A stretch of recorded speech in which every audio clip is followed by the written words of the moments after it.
Hello and welcome to episode 26 of Mad Dialogue with me, Michelle. And me, Skylar. I hope everybody is doing well. As usual, I'm just going to jump straight into it. So this week we are bringing highlights, or basically what we know so far with regards to a little boy called Emmanuel Haro. So let me just read what I found, and this is from ABC News, and this was published on August the 25th. So officials in California continue to search for the remains of Emmanuel Haro, the 7-month-old child who has been missing for nearly 2 weeks after his parents were charged for his murder, according to the San Bernardino County Sheriff's Office. Emmanuel Haro was reported missing on August 14th at approximately 7:47 p.m. local time after his mother reported being attacked outside a retail store on Yucaipa, I believe that's how it's pronounced, Boulevard, the sheriff's office said in a statement on August 15th. During the investigation into Emmanuel's disappearance, officials said that they could not rule out foul play as his mother's statement contained inconsistencies. The parents, 32-year-old Jake Mitchell Haro and 41-year-old Rebecca Renee Haro, were arrested at their residence in Cabazon for the murder of Emmanuel, the San Bernardino County Department said on Friday. The two have been charged with felony murder with malice. Based on the evidence, investigators determined a kidnapping in Yucaipa did not occur. While the arrests mark a significant development in the case, officials said our focus remains on finding Emmanuel. It is believed Emmanuel is deceased and the search to recover his remains is ongoing. On Sunday, officials conducted another search for the 7-month-old along the westbound shoulder of the 60 freeway near Gilman Springs Road in Moreno Valley, with the father of the child and cadaver dogs accompanying detectives. That search concluded after Emmanuel was not located, authorities said. The circumstances surrounding this investigation are tragic, and we will continue to search for Emmanuel. I trust our justice system will hold the parents accountable, San Bernardino County Sheriff Sharman said in a statement on Friday. Back when Emmanuel was originally reported missing, his mother told officials that while she stood outside her vehicle changing the child's diaper, she was physically assaulted by an unknown male and rendered unconscious, authorities said. When she woke up, the child was gone, the mother said at the time. Once on the scene, scent tracking dogs were deployed, but the 7-month-old was not located. The sheriff's department interviewed multiple individuals regarding the disappearance, including the child's parents. Since then, officials noted they have conducted extensive searches in the areas of Yucaipa and Cabazon and have also served several search warrants at the Haro home. Authorities also previously said they were reviewing a large amount of surveillance video from the areas of interest. It talks about her being interviewed, and it also states about the father, Jake Haro, previously pleaded guilty to willful cruelty to a child following a 2018 arrest. See, yeah. And so that's pretty much all that is being said so far. And today, there still hasn't been no news as to whether his remains have been found. Now, the thing that gets to me is this. The parents have been arrested, and so they obviously, like they said, they believe that they've murdered him. Now, they've all but got caught. They know that they're caught. They know that there's no way of getting out of it. So my thing is this. Why then would you not just tell them where the remains are, because you were the ones that disposed of the child's body? And furthermore, are you so wicked and evil and cruel that you do not want to put your child to rest? Like, you've got no conscience. I'm so baffled. See, I feel like you'd never know unless you were the one, in that situation. But the only reason I can believe why they're not disclosing where he is either because they got somebody to do it and they're not sure where he is, or they did, like, I don't even know the right words for it, but it was so bad what they did to him that they know that I think the as charges well they get will be like in the state they'll because find him basically. I'm saying to myself, yeah, that even though there is suspicion they've been arrested, is it that they are trying to maintain that they really didn't have nothing to do with the disappearance of their child, and so therefore, you know what I mean? That's what. So they full well know where their child is, but they're just holding on to the thing because there was video footage of taking him out. It looked like desert area to me, and he was, you know what I mean? Like, I don't know, walking around, I guess, trying to show them where. But I mean, wouldn't you remember? Unless it was. I mean, what did you just toss him out the window like he was rubbish? I'm so confused. And another thing, why is it that it was known that he had a felony in 2018 for child cruelty, or abusing a child, but yet you can go on and have more children? And what? I don't get it. Why are these people not monitored? Well, this is my thing. I literally saw a post about that today where it's like you need a license to drive, you need a license to fish, you need a license for a flipping television, but you don't need one to have a child. Yeah, I've heard that.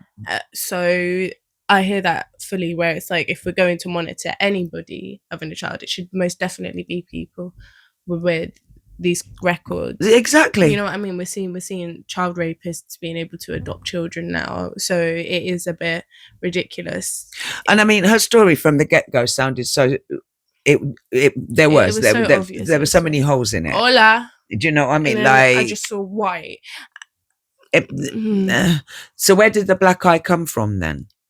But this is what I'm saying. But probably, I don't want to, add more to the thing, but probably him.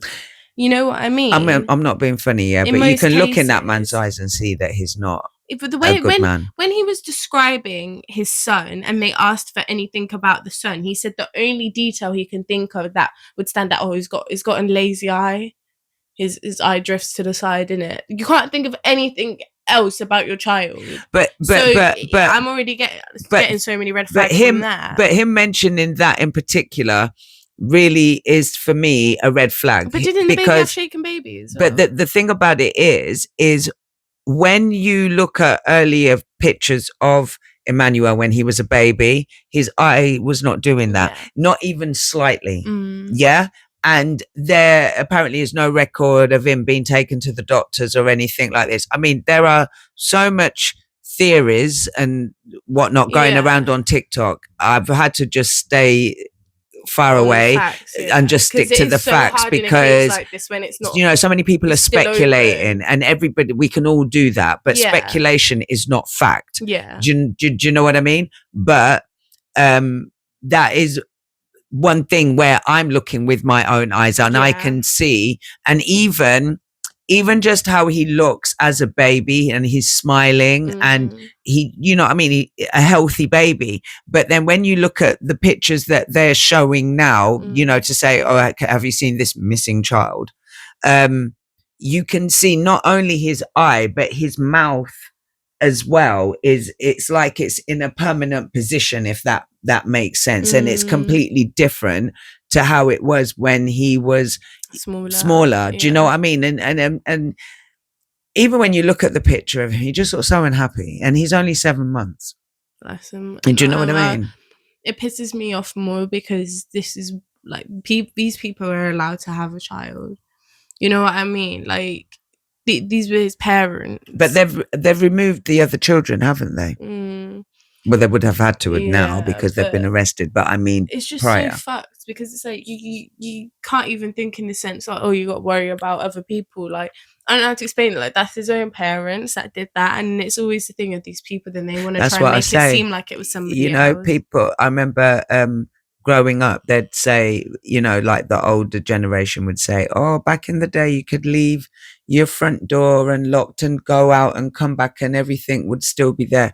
And, you know, you don't have to, you know, you don't have to worry about anything. And then time went on, you'd have to lock your door because of, you know, what's outside. And I'm there like, nah, the monsters are on the same side of the door. Do you know what I'm saying? And the thing about it is, once again, for me, like, this world is done. It's done, like, because you're this case has been highlighted, obviously, but there's other stories that don't get that media coverage of parents continuously, like, harming their children, killing their children, selling their children to voodoo doctors, you know what I mean? And that, or selling their child to a known pedophile so that they can get money for drugs. Do you know what I'm saying? It's like, this is why, you know, today, like I was saying, when you see somebody helping somebody,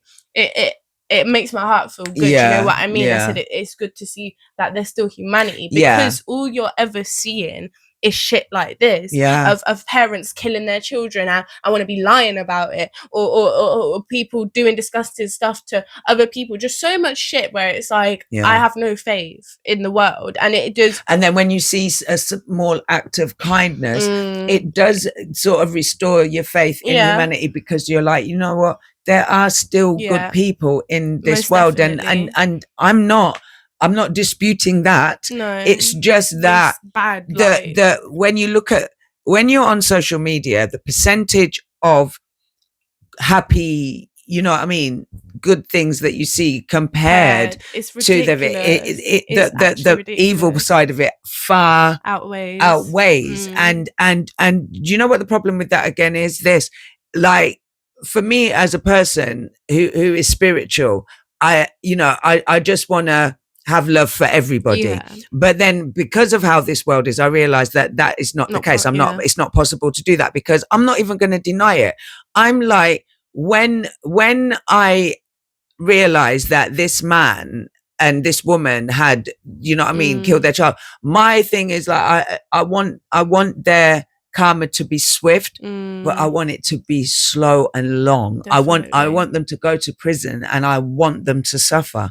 And this is how this world will make you. Do you know what I mean? Because do you know what I mean? But how can I sit here and go, oh, you know, I hope when they're in prison that, you know, they feel bad for what they do and they repent. Like, no, I hope, you get tortured every single day. Like, I don't give every single day. When it concerns children, and children especially, I believe there's no redemption from those crimes. There is no, because that's a child. That is an innocent child. I don't give a shit. I cry for these children, like, my heart just hurts. And then I'm like, but your own mother, this is what I'm saying, your own mother, like, you're a baby and you look in your mother's eyes as she's harming you. Like, this is my thing, is because anytime I ever see a post of something happening, or a child going missing, or a baby or something, I always feel like, oh, I wish I could just take them. That's what I say. I mean? Oh my goodness, this house would be overrun with children of all different ages, all different races.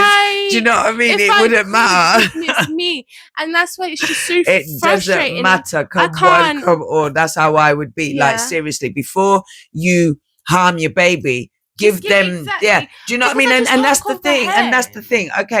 Okay, with little Emmanuel, if you really didn't want that baby, just fireman, there's fireman boxes for that. Just give the baby to somebody that you know would want the baby, whatever. Like, anything is better. And it's just a shame for them. than do you know what I'm saying? Child, and it disgusts me, and I just can never understand, because anytime I see any of these babies, I just wish I could take them in. And you know what I mean? And for me, it's like, how can you do that? I'm like, oh, now that you've done that, you've got time to sit there and think. Your conscience must be bothering. No, you don't have a conscience. You don't have a soul, because you went out of your way to kill your child, man. But like, all right then, even if you say, it was not my intention to kill my child, but it was your intention to hurt and harm your child. Okay, and that's the That's the problem. be all and end all, Like, and I just I've seen so many young mums, not even young mums, first time mums, yeah? And sometimes you could even be second and third, okay? And you know what I mean? I can relate where you may have a colicky baby, right? And the baby, like I remember one time particularly with you was crying for 4 hours straight. I could not put you down. And I was hot, I was stressed, I was everything. And I said, you know what? I've just got to put her down in a cot and just leave the room. Yeah. And I did. And I went outside in the garden and I had a cigarette and I just needed to just center myself. Yeah. And human, then I came back up and then I was able to soothe you. And then it eventually went to sleep. But never once am I thinking, I'm going to shake this baby to sleep. Like, oh, it just gets me so angry. Oh, I can't take it. I can't take it. It's obviously just based on the people, and this is why I do think there should be some form of testing or something.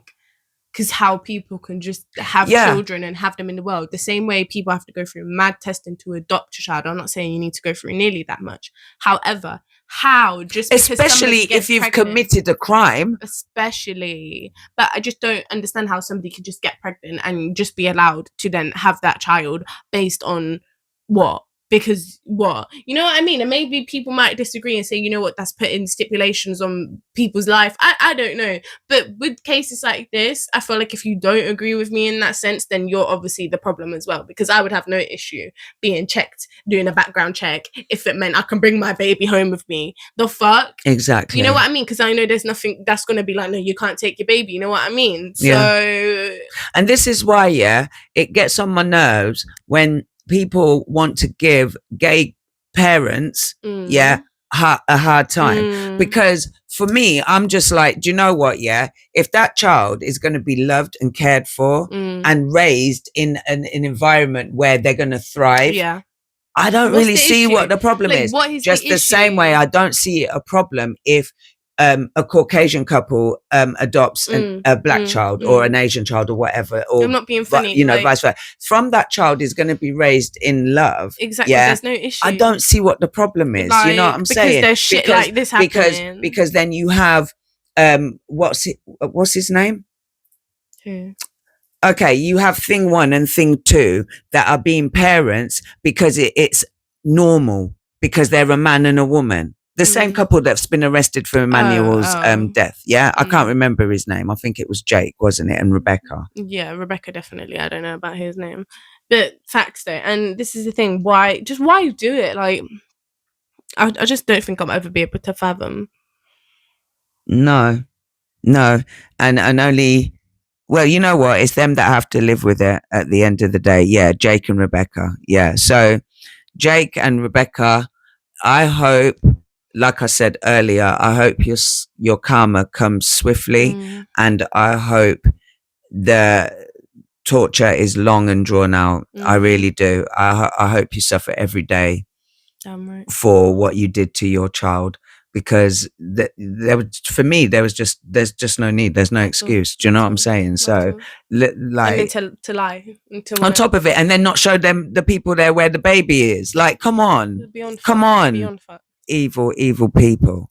But you know what? Me, I could talk about this for ages, but then I just get more and more amped. Do you know what I mean? And I you know what I mean? I like to just try and keep it on a level. So with that, on that note, we're going to leave it here this week. But as always, I'm thanking you so much for joining us. We really, really appreciate you. You have no idea. But we'll be back next week. So I'm sending, as always, an abundance of love and light. It's goodbye from me, Michelle, and goodbye from Skylar. Bye. Bye.